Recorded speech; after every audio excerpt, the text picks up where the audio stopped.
Hi there, my name's Grace and I am a physiotherapist who is currently living with long COVID.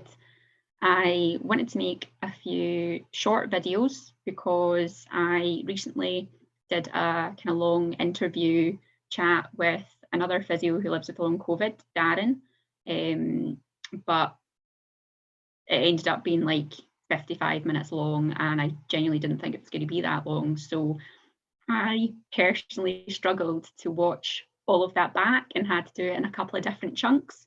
So I thought, why don't I just do some smaller clips, basically, looking at specific aspects of long COVID and my experience with it, because I am by no means an expert on this.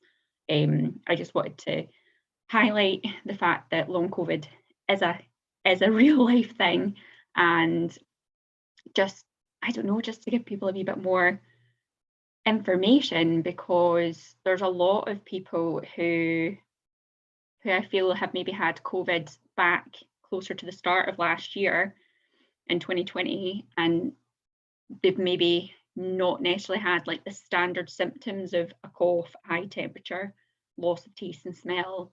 I mean, loss of taste and smell didn't even come into the mix until a wee bit later. So it's something that we're constantly learning about. But I just feel that people that maybe had the symptoms of COVID, not, as I say, not the stereotypical ones, but people that had those symptoms and have felt rubbish, but have maybe just put it down to like a cold or a bug, who've then later down the line actually really struggled and have long COVID, had COVID, but didn't really, anyway, a waffle, but didn't actually get tested. So it just goes to highlight that it's more common than we actually realise, which I think is something that I really wanted to highlight today.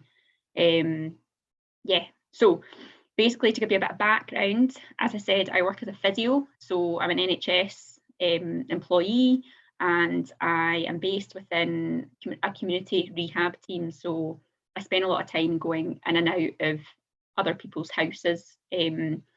We are an adult-based service, so anybody over the age of 16 can access outpatient services we would see. The majority of people on my caseload are over 65, so the patients themselves are high risk. So sorry, focus sometimes drifts when I'm losing track, but that's kind of brain fog, so I'll brain fog is a separate topic which I will talk about. So to give you a background, I am a physio, so I am generally very active at work and also out with work. So when I'm not in work, I am running, I am cycling, I am doing HIIT classes, abs classes, legs, bums and tums, pole fitness classes. I teach Pilates classes. I'm basically non-stop. So I do get referred to as a Duracell bunny because I generally never stop. I'm very much not the kind of person that would even sit down. So basically now, once I got COVID, things have definitely changed. To give you an idea of I'm 32 years old, and yes, I'm obviously one of those stereotypical fit, well, young, healthy people who thought, if I get COVID, I will have it for like the 7-10 days and I'll be back at work by the 2 weeks. No danger. I did not see that coming. I have now been off for 16 weeks. So 4 months later, I still feel not myself, which is scary, really scary. And you never know when it's going to end. Like, at least if you break a leg, you've got an idea of what the healing times are, and you've got an end goal in sight of, I must get back to doing this, and this is the time frame. So in terms of like returning to sports, I've got an idea of when I'm going to get back.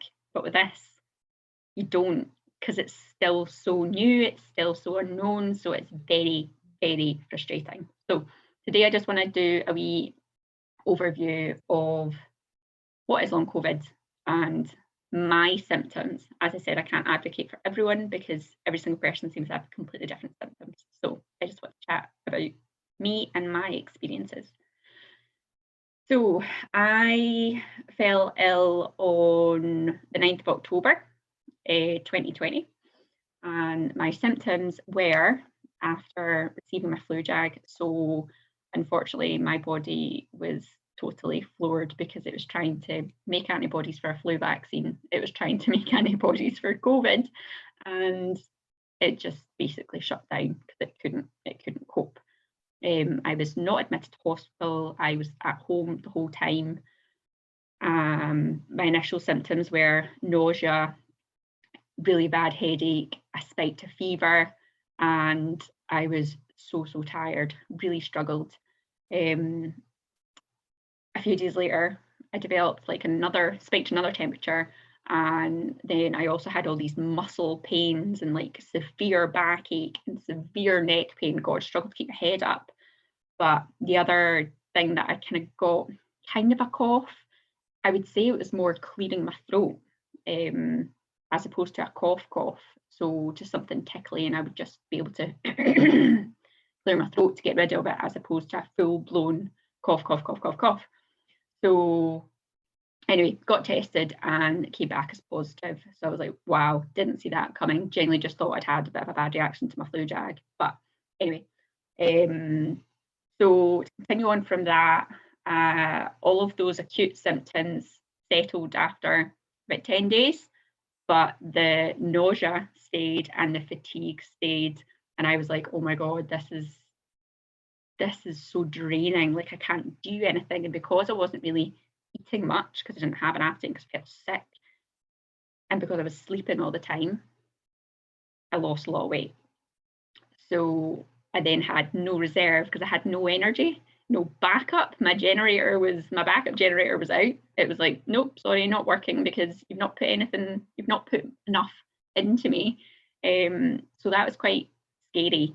I was sleeping for like 12 hours at night, and then during the day I was getting up and I was trying to do something and then falling asleep. So I was sleeping for like another 2-3 hours during the day in naps because I couldn't physically do anything without expending energy, and without ended up back in bed. So I was like getting up, having a shower, back in bed for like 2 hours. I was like, what is this? This is unreal.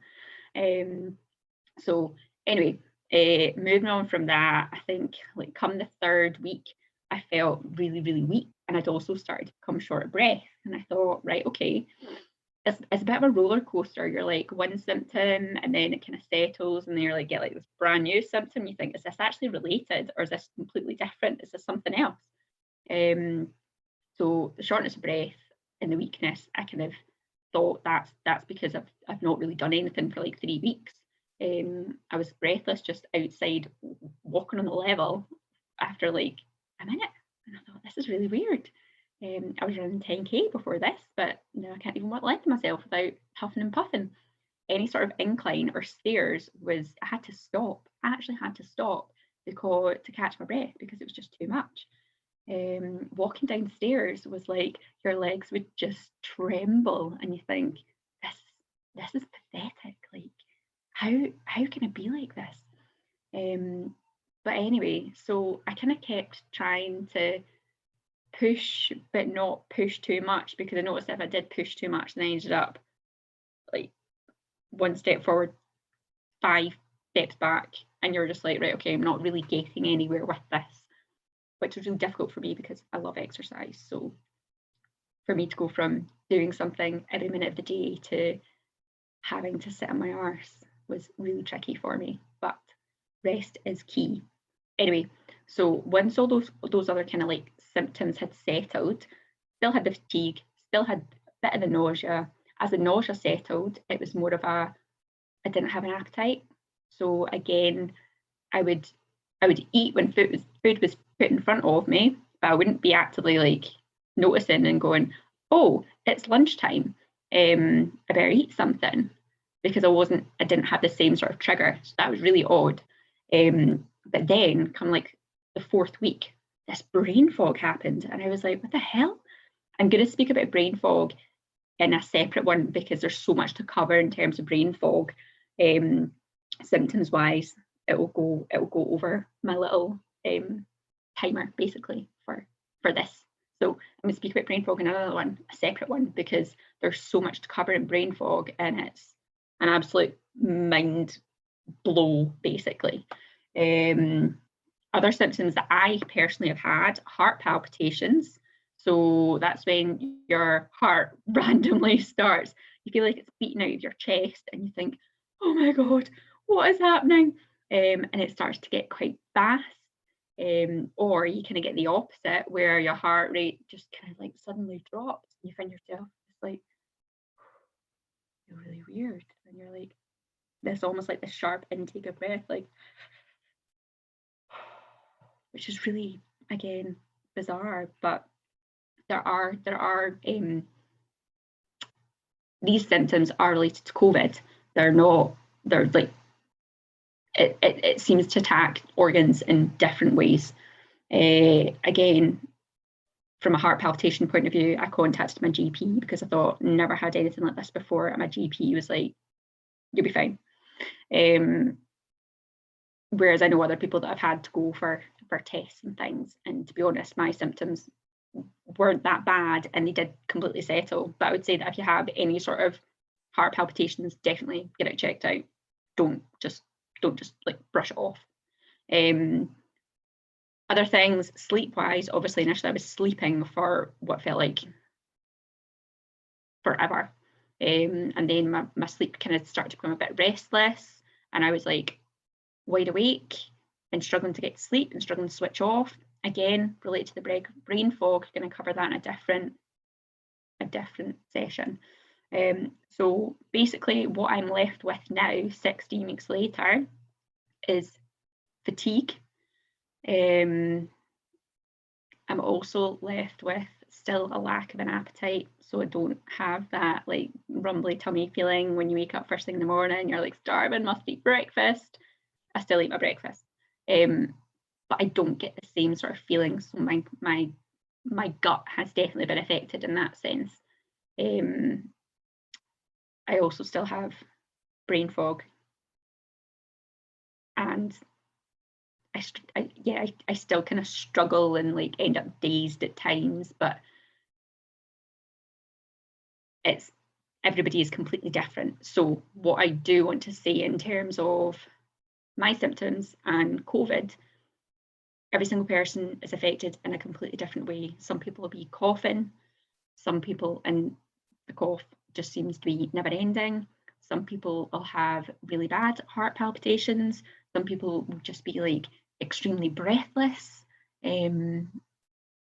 Others will maybe just kind of like myself, just mainly be affected by like the fatigue. Fatigue seems to be the thing that's kind of lingering for me personally. And as I say, I'm going to kind of cover other things throughout wee topics. And if you have any questions, then fire them below and I will try and get back to you. And hopefully this has kind of been helpful because I just realised that there's a lot of people out there that don't quite realise what's happening to them. And they think, oh my God, like, what is this? Why is this? Why am I not getting any better? So I just thought I would do this and it's a shorter video and I hope that these help. And in my next one, I'm going to speak about brain fog. So look forward to installment number 2. Thank you very much. Goodbye.